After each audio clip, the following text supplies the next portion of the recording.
So one more, this is an Apple Watch. As you can see, it's broken screen.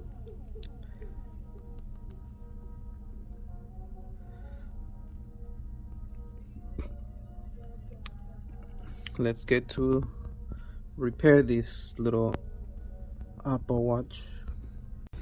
Okay, so in order to repair the screen, we need to first take it off, and you open it up and it has those flex cables that I need to unplug.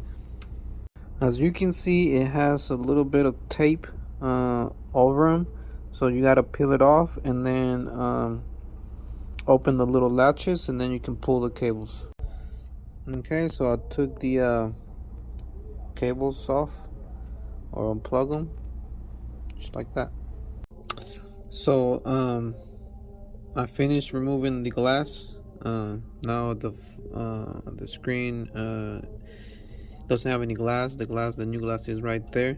I'm about to test it and see if there's any imperfections or if everything went well. But the Apple Watch is a little low on charge, so I'm gonna charge it and then we'll test it. Okay, so this is the final result of this Apple Watch screen repair. As you guys can see, the screen it's good to go. The touch is working. On to the next one.